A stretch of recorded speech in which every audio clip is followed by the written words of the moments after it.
Hey guys, it's Ashanti. So this summer I'm working on another mural as part of Groundswell's Summer Leadership Institute. This will be my third year working with the Voices Heard group, which paints murals that deal with women-related issues.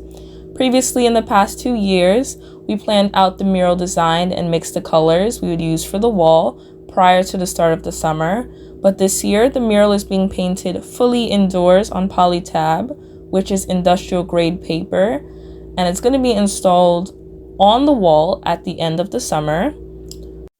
Yeah, so this is because there's currently a mural up on the wall already from 2004 that we're going to be replacing. So since we'll be saving a lot of time not having to assemble the scaffolds, set up everything outdoors, and then clean it up at the end of the day, the program structure is really different. So we will be spending the first 2 weeks researching and planning the mural design. And then for the remaining 4 weeks, we're going to be sketching and painting the design on polytab. And so the mural this year is located in Gowanus, and it'll be on the side of a building owned by Fifth Avenue Committee. So Fifth Avenue Committee's mission is to advance economic, social, and racial justice within New York City through community-centered affordable housing, grassroots organizing, as well as by offering education and training services. Yeah, so this is some footage of the space that we'll be working in this summer. It's pretty nice. So day one was focused on us getting to know each other. We did this activity where we had to create a design on decorative paper, and then they were assembled together in the shape of a mandala. So mandalas are geometric configurations of symbols, commonly circular, and so some spiritual traditions use them for meditation or for marking a spiritual space. And after that, we created interview questions. So the questions were for the street interviews we planned on doing the following day of community residents and also business owners to get their opinion on the current mural and also their ideas for some symbols we should include in the new one. Furthermore, we each had to do research on different aspects of Gowanus, such as its history, demographics, notable landmarks, etc. And I researched the history of the neighborhood, and I learned how the area was originally marshy swampland. The Gowanus Canal was constructed in the 1860s from the Gowanus Creek. And then from there, the area became a shipping and manufacturing hub. Yeah, and these are just some notes I took on some of the demographics and current events in the area. So on day 2, we were split into groups and we walked around the area trying to interview residents and store owners. So from the few people that we spoke to, we did learn about social issues like gentrification, affordable housing, homelessness, and women empowerment that they felt were important. People in the neighborhood also expressed appreciation for how safe, community-oriented, and diverse the neighborhood is. And so after that, we watched some videos to learn more about Dancewave, such as their mission to prepare for the interview we were going to do with some of the staff members working there. So the 2 ladies we spoke to were wonderful, and we got some really useful information to generate symbols from. We learned that Dancewave goes into different schools and organizations to teach dance to youth around the city. They expressed how an improved Gowanus neighborhood looks like one that doesn't displace current residents in favor of new buildings and organizations. And after that, we went inside of the Fifth Avenue Committee building and we got to see a redlining exhibit just to learn about how the issue has been impacting residents over the years. So if you're not aware of what redlining is, it's a discriminatory practice that began in the 1930s that made it difficult for residents living in certain areas to access financial services, such as loans for mortgages and insurance. So Black inner-city neighborhoods were most affected by this practice. And due to this, home ownership and wealth in redlined communities is much lower than in other areas, and it is to this day. So the Fair Housing Act, which was part of the Civil Rights Act of 1968, made this practice illegal.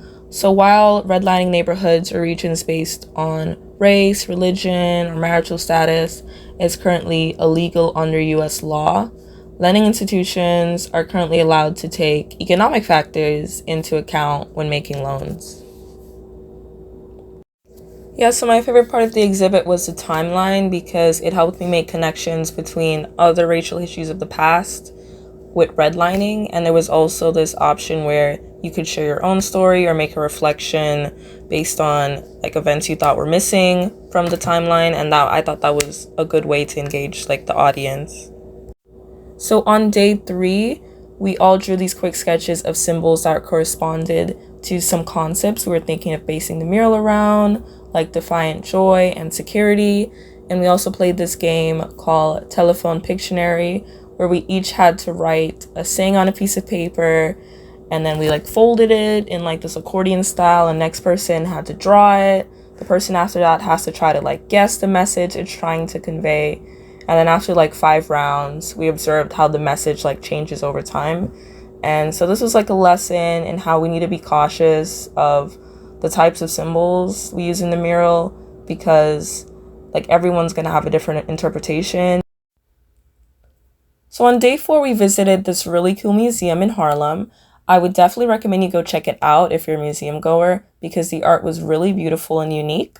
So the museum's mission is to present and preserve the art and culture of Puerto Ricans and all Latin Americans in the United States. So its permanent collection holds over 8,500 objects and spans more than 800 years of Latin American, Caribbean, Latino art. So around 25% of the residents living in Gowanus are Latino. So visiting the exhibit was a great way for us to get some inspiration for symbols that we could use to represent Latino culture in our mural. So the exhibit we went to see features 3 decades of the artist Amalia Mesa Bain's work. So she is a leading figure in Chicanx art, and the work that we viewed explores intersectional feminist themes and cultural diversity to counter the racist and gendered erasure of colonial repression. So one of my favorite parts of the exhibit were the really cool engravings that she had on the mirrors. I was like really curious on how that was done. To me, it kind of looks like maybe part of the mirror was scraped out and she put like a photo there or something. But I just can't really recall ever seeing that being done in any other like museums that I've been to. So I just thought that was something that like really stood out to me. So on day 5, we went around the neighborhood and we took photos of plants, buildings, artwork, and other imagery that we were going to use for inspiration for the mural. So these are a couple of the photos that we took. And I also went inside this flower shop, and they had some really pretty pottery. I honestly wanted to go and buy something from there. So after that, we created collages based on the mural themes. So my collage is based on the importance of community and togetherness. And so I drew this 2-headed lizard, which is based on this Adinkra symbol that's supposed to be representing these 2 mythical like crocodiles. I kind of drew lizards. And since they're sharing one common stomach, they have to work together, and it's like a symbol of unity in diversity. And I also have a bunch of other Adinkra symbols on there that stand for similar things like friendship and community. And in the background is the shape of the Gowanus neighborhood with the canal running through it. And there's also these marsh reeds behind the lizard that pay homage to the area's history of being a marshland. And I was just really proud of myself. Like, I loved the way it turned out. So towards the end of the day, we met with some people that worked at Fifth Avenue Committee to share some of our ideas with them, and also to get more ideas for symbols that they'd like to see in the mural, and also to prevent like adding anything that they felt like should not be included. So on day 6, we had to create a sketch of what we envisioned the mural to look like. So I used some of my ideas from my previous drawing with the 2-headed lizard, the Adinkra symbols.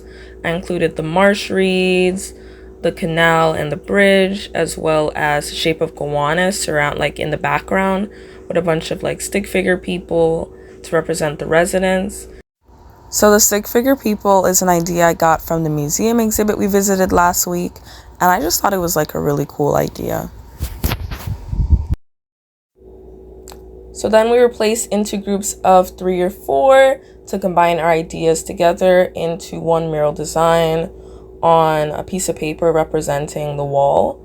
So each group's mural sketch would then be compared to see which ideas we're going to keep in our final design. And so these were the 3 designs that the groups came up with. And I feel like we came to a good consensus to the end of like what we would keep. A lot of these buildings, and this is sort of on account of redlining, were abandoned, right? So it's hard to imagine that today, right? Because today all these buildings are valued in multiple millions of dollars, but not too long ago, right? Like 50, 70 years ago, like basically the economic decline of the area started on account of redlining, because people couldn't get money, mortgages, any investment to fix up their building. And then, like I said, the buildings got into a state of disrepair where the landlords literally abandoned the buildings. And then tenants were left on their own. That's when tenants started organizing, and that's called sweat equity. They would like use their own physical strength to like fix up their buildings, right? And that's sort of when some of this like cooperative housing and stuff like that kind of like began, and organizing happened. There had been a time when the city was bankrupt. So when the city was bankrupt, they had started to sort of demolish some of these like abandoned buildings, and there had been plans to build a supermarket, but it never happened. So that's what the fight, it did happen eventually, but it didn't happen for like a decade. And so that's when community organized to get a supermarket that was up the block. And that's, again, kind of the origins of Fifth Avenue Community. It started with tenants coming together to fix up their own buildings, fight for a supermarket to be in the area, and then they built their own housing. They started by building their own housing on the block where all the property there had been a former factory, had been demolished. Different coalitions and things that we formed, we organized around. And when we were talking about the Gowanus Neighborhood Coalition for Justice, so see the hand at the bottom? Yes. So you'll see there's a motif. There's a lot of hands in all of our organizations. These are some these are the motif of the hands comes through. Yeah. I think we still have a silk screen for that. But yes, this is some timeline stuff, 1998. And so this area is considered what they call urban heat islands, because what happens is it bakes during the day and there's no shady surfaces, so it can be 10 degrees hotter here than in other parts of the area. And then at night, what happens is if you live in a poorly ventilated building, you probably all know this as well, right? It can be hotter at night than it was during the day, because the air in your building gets trapped if it's not properly ventilated, or you don't have air conditioning or whatever. So urban heat island is also an issue that we've dealt with. The biggest environmental issue in this area is really flooding when it rains. Folks experienced that storm last September, right? September 29th, you guys remember that? The most notorious flood area was right there on Carroll and 4th Avenue. Somewhere right around here. And flood water up to your face. Yeah, so my daughter and I got trapped. It's the drainage, right? Because all the water needs to go someplace, right? So our sewer system, we have what's called a combined sewer system, and so the sewer system becomes overwhelmed. The water that you're using in your home or your business, when you flush the toilet, and when it rains, they all go into the same sewer system, right? And so if it's over capacity, if there's too much water, the water has to go somewhere, right? So it can't drain fast enough, to go into the pipes that take it to the sewage treatment plant. And it has to go somewhere. It will exit into the nearest water body, which is the canal.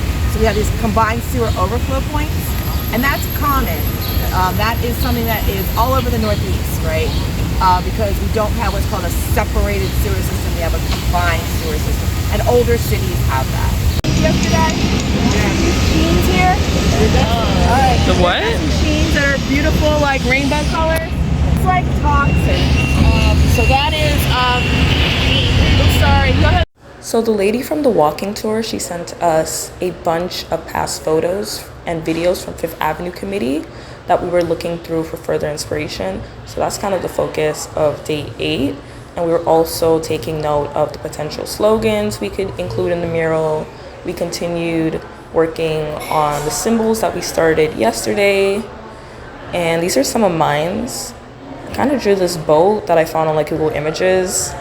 It's not exactly a tugboat, but it was like really fun to draw. And then I was like combining symbols from the Fifth Avenue Committee's logo and some of the research we were done. I drew some silhouettes of people dancing and some like Adinkra symbols in the background.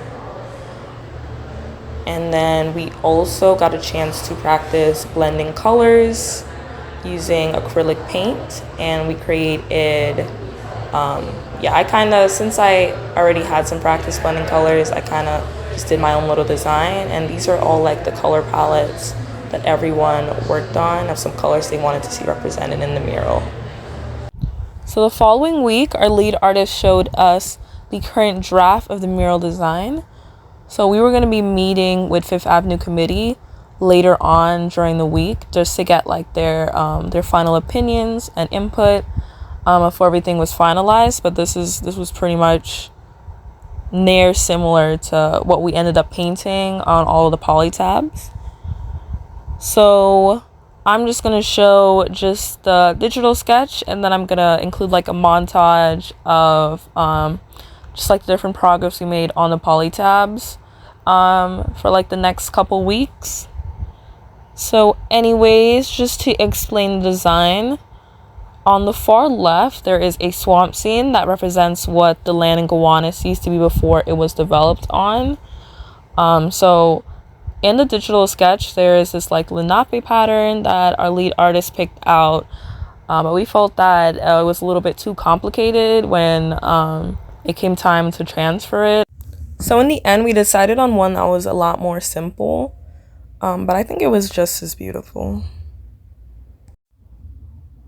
So in painting the swamp scene, we first started off making the grass, and so that involved using a really large brush to make a lot of like random kind of vertical brush strokes with like a few different colors. We also painted like the river right above it, and the reeds were gonna pretty much like go like over the grass, like in this clip right here. And this is the Lenape pattern. I think it really blends in well with everything. Okay, so to the right of the swamp scene is the bridge, which is supposed to symbolize a transition into the industrial era. And so the type of bridge that we featured was built shortly after the Gowanus Canal, which is going to be in a later portion of the mural. So right above it, we have an abstract red line grid. And so the different colors are supposed to represent people of like different skin tones. And the red lines are kind of just like, you know, different neighborhoods in the community. And to the right of that, we have signs about like racial justice and other movements. That's kind of featuring just people protesting about issues going on in the community. And it was based on a photo that Fifth Avenue Committee sent to us. And there's also like a person breaking a red line towards the top of the protesters. That's kind of like one of the focal points of that scene, and it's just kind of tying into the previous kind of abstract red line scene.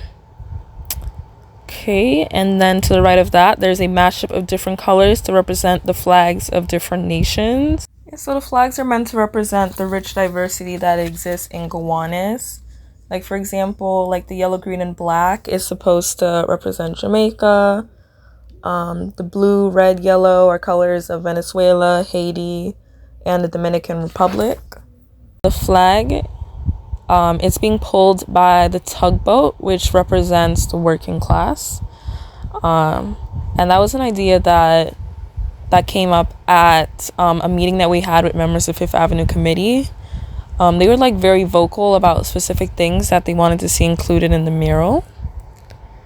So one of my favorite parts of the whole design is the altar. I feel like it's like a really cool way to kind of tie in different like symbols into one. So the altar was an idea that we came up with after visiting the museum in Harlem. So the top of the altar is the Adinkra symbol I came up with, along with an apple. There's some candles. There's a poem that one of the members of Fifth Avenue Committee wanted us to include. There's some corn, squash.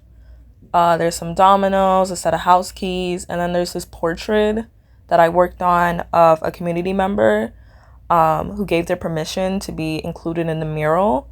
I don't remember like her specific name and everything, but I had a lot of fun working on the portrait. Like at first, I felt like I didn't have the right colors and it just was not working out, but it was like a trust the process, and in the end it just all came together. Yeah, so essentially a lot of the items that we included on the altar were probably mentioned by Fifth Avenue Committee members or have some significance to just like Gowanus as a whole.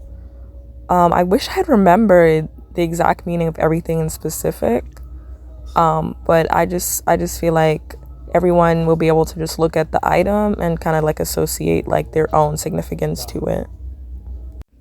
Okay, so these are some different abstract waves that are underneath the tugboat, and that was mainly painted during the community paint day. And there's also the oil slicks that's like right next to it. It's supposed to represent kind of like the shiny like sheen that's on the surface of like the canal's like water due to like pollution and stuff. The far right of the mural represents the future of Gowanus. So that right there is a painting of a dolphin, because we're kind of just envisioning that one day that the canal's water will be able to support life. There's a bridge that hopefully they'll be able to build in the future. On top of that, there's little kids kind of doing some different activities, kind of showing like the community coming together. There's also two people dancing to tie into the theme of community togetherness. And to the right and left, there are different like buildings, like the Gowanus and the Wyckoff houses. So in this footage right here, I'm painting a fish that's going to be in the water, probably like somewhere near like the dolphin. So besides the buildings that are in the future scene, there's also some trees kind of surrounding the walkways of the canal. There's like floral on the far right hand corner, such as a lotus plant that I worked on with another Voices Heard member. Oh my god, I thought it just came out so gorgeous, and I feel like that's like the most realistic flower I've ever painted in my life. Yeah, so anyways, there's also an oyster that I worked on during my last day. There's some bees. There's some more purple flowers. A lot of pretty floral stuff. So I personally wish I could have covered what every single part of the mural means. But honestly, I feel like the video would be like an hour long. And I've just long forgotten what like some of the specific details are. But anyways, I hope you guys enjoyed this video. The mural will be unveiling next summer. So it really sucks that I'm going to have to wait a whole year to see everything. But I feel like this experience taught me so much, and it's just inspired my personal artwork a ton. So I'm really grateful.